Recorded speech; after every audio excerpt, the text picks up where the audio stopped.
everyone, I am Rebecca from ChemKnits, and today we're going to do some space dyeing with yarn where we're going to have a dye bath with a lot of water so that way the yarn is sort of floating and dyes can move around a bit. We'll have the yarn in the pot and everything warm first, then we'll add the dye and see what happens. I love doing this, it is so much fun. Before we talk more about the colors, I want to give a huge shout out, thank you, and belated happy birthday to today's lab partner, Shirley Shapiro. Shirley, thank you so much for being my lab partner today, and happy birthday! If you at home would like to learn more about how you can become a lab partner like Shirley, you can go and check out the listing in the ChemKnits Creations Etsy shop. And if the lab partner listing is currently sold out, I do have a waiting list where I can message you as soon as I open up another slot. So feel free, if it's sold out, to DM me on Etsy to ask about the waiting list. Now let's go take a look at our yarn. Today our yarn is Knit Picks Swish DK. This yarn is 100% superwash merino wool. I'm pre-soaking all of the yarn in plain tap water with no acid for at least 30 minutes. My plan is to do something anticipation style, which I call that because there was a video where I had an abstract inspiration of anticipation to dye yarn once, and I had the yarn sort of twisted up like a cinnamon bun in my pan and then dyed it, and the anticipation was waiting to see how things turned out once we removed the yarn from the pan. And that name has kind of stuck in my brain, so that is what I'm going to go for today, but I want to use a rectangular pan. So something maybe a little bit like this, where we'll have the yarn twisted up, but in multiple different sections. And I'm really excited about this because I think it'll be a little bit easier for people to see what's going on. When I'm dyeing yarn in my standard dye pot, I think that it can be harder to see sometimes just because the sides of the pot can be so high and it limits the view of the camera. So I'm excited to play around with this. And let's go set up the dye bath. I pre-soaked 300 grams of yarn, and I'm gonna bring it over one at a time, sort of twisting and twisting things up to give us this cinnamon bun shape. Now, the more I twist the yarn, the more resist we'll have in there. And by resist, I mean the harder it's going to be for dyes to reach the inside of the yarn. But this also means that we're not having just one part of the yarn on the surface. Now, this particular catering steam pan, as I push the yarn down, is 4 inches deep. It's stainless steel, and I'm across 2 burners here on my stove. We definitely would have been able to fit a lot more yarn in here. Did I even twist them all in the same way? I don't think so. Oh no, I did. I did. But the fun thing about this is because, well, we'll see sort of like what the yarn's gonna do once we add some water in. I'm just gonna bring some water from the pre-soak. I know I said we're gonna have some things measured here, but this volume is not one of those things. And in fact, now that we have all this liquid in here, you can see that the yarn is spreading out a lot more. These twists are fluffier than what we had before. And the reason why that is because the water is helping the yarn float a little bit, which means that we're more likely to get dye going in through the yarn. But we now also have sort of this interesting setup here, which I did not anticipate, where in the middle, there's yarn pretty much on the bottom of the pan and then all the way to the surface. But then we have this channel here on one side and here on the other. And so I think that something fun could end up happening with that. But I am curious to see how much consistency we get with these colors. Oh, I need acid. When you're dyeing yarn with acid dyes, you need heat, you need a protein-based yarn like we have here, and you need acid. So I'm gonna add a tablespoon of white vinegar, sort of on top of each of those, And then I'm gonna add 2 more, one on either side. And just so that way we've got some acidic conditions. Now, I don't know if it's gonna make a difference where I placed it on top of each of the yarns, but I'm trying to be consistent, even with our measured, non-measured. So I didn't measure the volume of water that I added, but my goal was to have it such that we could have the yarn, the water level sort of equal with the surface of our yarn here. And now I want to start heating this up so we can start planning what we want to do with our dye colors. For this technique, we want to play with liquid dyes, adding it onto the yarn. We could use dye powders, but those aren't going to spread quite as much as adding a liquid dye in this type of situation. So I'm thinking of playing with a lot of cool tones, a lot of blues. I'll bring in some Caribbean blue, dark navy, spearmint breeze, and then maybe we'll mix a purple. I have some other colors. I have a few blacks. I have deep magenta. I have things on hand that maybe we'll pull in, but we'll see what these first 3 colors I mentioned do on the yarn and then decide from there if I want to bring in other colors. It's the fun thing about dyeing by feel, even though I'm planning on measuring the dye so I know how much dye I've added to the pot, but we'll have a sense of what's happening at least on the surface level and use that to determine where else we may want to go with this project. For ease of pouring, I think I'm going to use containers that have spouts to hold our dyes in today. That should give me a little bit of control when I'm pouring the colors onto the yarn. At least I hope. Now for our dye colors, I think I want to start with about 1/3 cup or 80 milliliters of our Spearmint Breeze dye. Oh, and I'm just shy of that. Okay, so we're going to be measured with an asterisk here today. But you know what I will do? We can rinse out this bottle a little bit to dilute this dye. And I know I said that I was measuring, but this is all approximate. And so this is a 1 cup container and I have it at, I can't even read it. Okay, and I have it at 150 milliliters total. So I guess I diluted the dye by about half. Okay, our dark navy, I want to use around the same amount. So I'm measuring out 1/3 cup or approximately 80 milliliters of the dark navy dye. Let's go ahead and add 2 cups. So this was diluted, 1 part navy blue dye, 2 parts water, about 1 cup of water total here. Finally, our Caribbean blue, at least where we're starting, I'm going to have 1 tablespoon or about 15 milliliters of dye. This color is definitely a potent one, which isn't to say the navy is not potent. The navy is definitely potent, but a little of the Caribbean blue goes a long way. I'm going to rinse off the measuring spoon, and I'm going to add 2/3 cup of water to there. So now we have our colors mixed and ready to go. Now, the main reason why I'm measuring things is less for reproducibility of our project and more so that way I know how much dye I've added. And if we know how much dye we've added already, then we know, ooh, do we want to add more or not? Because I have a feel of how these colors work in any given situation. And so I could do this just by pouring directly out of the stock solution bottles, and that would be okay as well. It's just it's easier to add way too much dye, and this makes sure that I'm a little bit more controlled.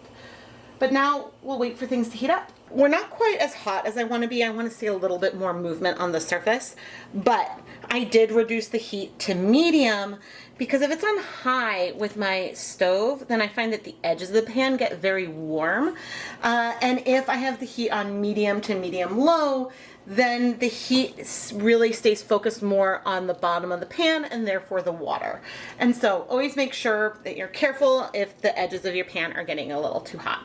When I do the anticipation colorway in one pot, I'll have sometimes 2 skeins wrapped together so they'll be more resistant, more white. We may not end up with very much white in here at all. Ooh, I'm nervous. Let's get started with our Caribbean blue. And I'm pouring it down the middle. You can see some of the colors escaping, that's fine. I'm just trying to be even across the 3 colorways, and we'll see, I guess, how consistent we are. But before I'm getting the next color, I have to say I'm loving watching this color spread out. This happens so much faster. Ooh, look at it over there. This happens so much faster when things are hot than it does when they're cold. Oh, that's so fun. Now, that amount of color that's in the water ultimately is really not that much, but that gives a sense of how things may also spread throughout. All right, next I've got our navy color. And I'm going slow, but you'll notice that this time I'm overshooting our edge a little bit. So this time we're getting more liquid that's going down there onto that side. And I'm gonna give it a minute, mainly because I'm curious if we're gonna see any of this sort of escape down here. And okay, I do see a little bit right here. Let me zoom in. You can see the tiniest little wisps of the navy coming through.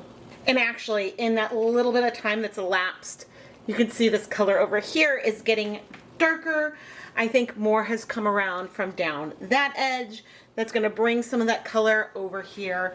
This is all fine. None of this is a problem. This is part of not knowing exactly what we're gonna get and what's gonna happen.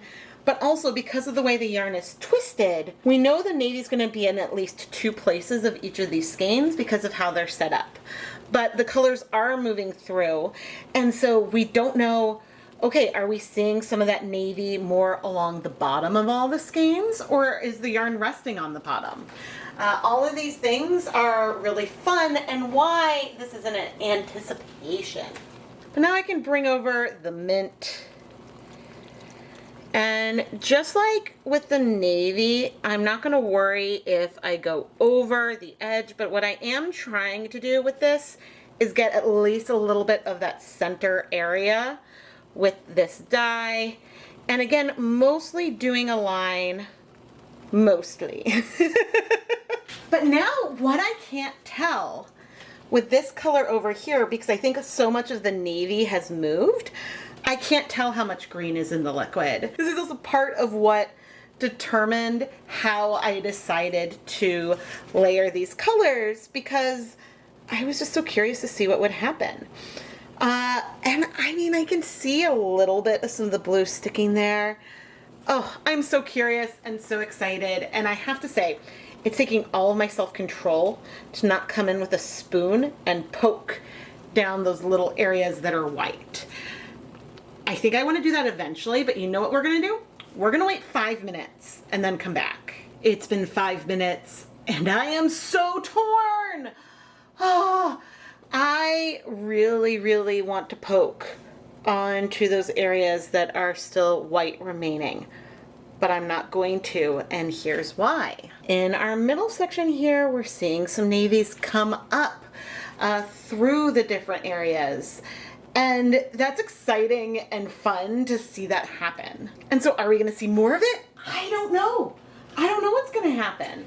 What I do know is I'm gonna add some more acid. Let's see, 1, 2, 3, 4, and then because of the Caribbean blue, we'll just do a 5th tablespoon right there. So now I've added 10 tablespoons of white vinegar. Yeah, I don't have a good sense again of how much water there is, And so therefore how much more acid I may or may not want to add. But if things seem to be spreading too much, which I don't think they are, since there's a lot of dye left in there, I want that dye to be able to absorb, and so therefore we want a little more acid. That's sort of where my thought process is going. But if you are doing something and your colors seem to be spreading more than what you thought or wanted to happen, then just add more acid. Man, it's so hard for me to not touch it. But don't touch, don't touch. I'm throwing up my don't touch emoji up here. I'm gonna have restraint because I really want to see how this is going to turn out. Oh my gosh. Okay, I'm gonna set a timer for 25 minutes and then we'll pop back in. Now obviously I'm the one making the rules here, so I could decide to move the yarn, to lift the yarn up and let it go and absorb the rest of that color as early or as late in the process as I want. But I'm really enjoying what's happening here, and I'm genuinely super curious to see if these navy tones will soak through the rest of the yarn or not. And so that's a big reason why I'm not touching it, because this is one way that I learn what's happening, right? But for all we're learning what happened here, and I could set things up the same way with the same colors in the future, this doesn't necessarily say what would happen if I was using different pigments, because different pigments bind to yarn at different rates. The navy tends to go pretty quickly, so I'm surprised that there was as much there, but with the yarn twisted, it has less access to all the yarn at once. So there are all these little variables running through my brain. And so if I was using 3 colors that all take a long time to strike, and the mint and the Caribbean blue do take longer in the general scheme of things, but if I'd also had like a fluorescent fuchsia or something in there, things may not turn out in a similar way with the different colors than what I have here. So sometimes for your technique, the pigments that you pick are as important as the overall rest of the setup and the yarn and everything there. So I feel like that's something that I tend to forget at times. So I wanted to just bring that up, but I'm very excited to see what's happening here because it's really fun. And the best way to be excited about results in a project like this is to take 3 colors that you know will blend into something really, really pretty, and then be excited about the reveal and the surprise. And so that's what I recommend. All right, we've had heat for 30 minutes, and look, our dye bath has pretty much completely cleared. There's maybe the tiniest hint of green here and blue over there, but there could be some staining on the pan. Now, one thing we can see right away is we have this like beautiful deep teal in some kind of ways that it like stops with the water level. That's just so cool looking. Yeah, you can kind of see like right there now that I've lifted it up. You can see where those colors end, and oh, that's like a beautiful glaze. Oh, I'm so excited. But I've turned off the heat, and so let's go ahead and remove the yarn. Ooh! Okay, we still have a fair amount of white, but we also have the color spread. Oh, this is so fun! I am so curious to compare the 3 skeins to each other eventually, but oh, this is really, really fun. We got good coverage, but yeah, there's a lot more white than I expected. Now, originally I think I expected a lot of white, but then watching how much the color spread, oh, check out that glaze in there. Now, when I say glaze, and it might be too steamy to see, but I'm talking about an area of the yarn where it almost feels airbrushed because one of the colors is on the yarn so shallow. Oh, gorgeous, gorgeous. But now I'm gonna go set the yarn aside to cool off completely so we can wash it. And we can think about a lot of variations we can do with this technique. If I'm gonna chat while holding the yarn, I may as well set it away from the heat. I think that this is something that would be really fun to do, to like add all the colors, let it sit, and then move the yarn to let whatever is left blend all over the yarn. This is something that you've seen me do in like shoe boxes, but in those circumstances, I'm usually starting cold with no acid. So then the colors really do spread and blend a lot more than what we might see in a situation where we have heat and acid. But there was enough color left over that we certainly could have fun and play like that in the future. But anyway, I'll see you when it's time to wash. The yarn is still a little bit warm, but it's been over an hour and I'm impatient. Just being honest. And I feel like when I'm filming this in April, this is the first day that it's felt warm. So I'm really excited for the tap water to be as cold as it can be. Now, if we had been dyeing non-superwash yarn, I then would not recommend putting hot yarn into a dye bath. They have a little bit of bleeding. I would not recommend putting hot yarn into a dye bath that's cold. I would not recommend putting hot yarn into a cold rinse bath, just because that could cause felting. This isn't something I'm concerned with non-superwash yarn. And the cold water is delightfully cold. Now, there was a little bit of color initially, which is not a huge surprise, and actually things are looking great now. The reason why it's not a huge surprise is that Caribbean blue is a bleeder.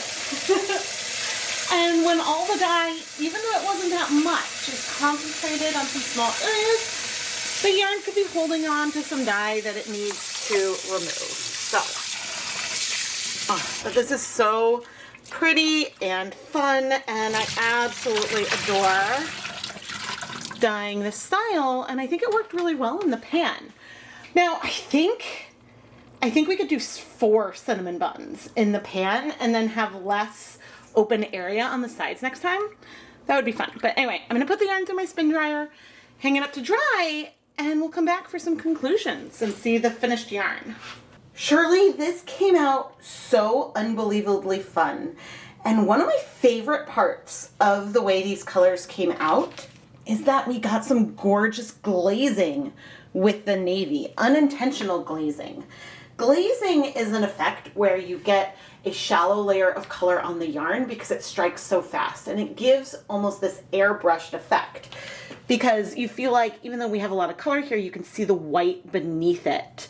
And yes, that means that it's a little bit spottier, but it's a really stunning effect and one that I love.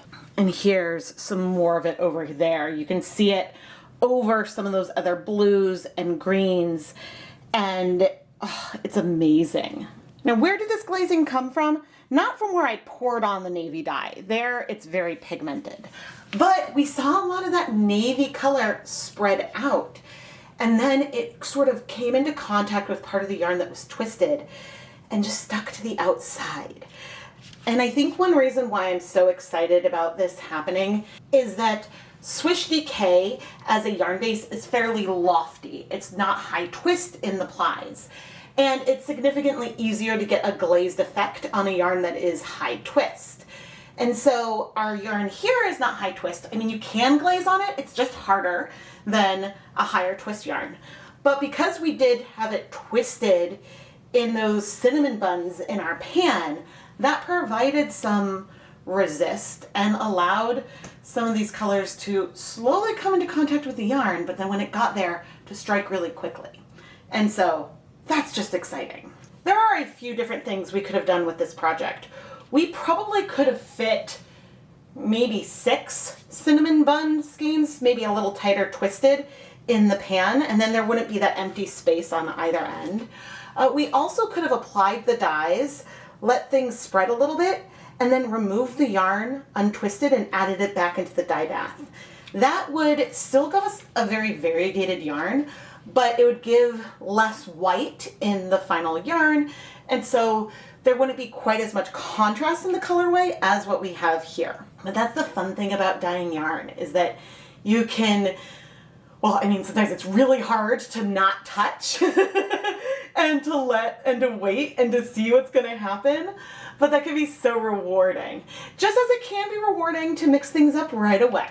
But there is a reason why I have a no touch emote And if you want to be able to use that in the comments section or in live stream chats, you can sign up to become a YouTube channel member, and then you get access to all of the ChemKnits specific emotes here on YouTube. Shirley Shapiro, thank you so much for being my lab partner for today's episode of Dyepot Weekly, and a huge belated happy birthday.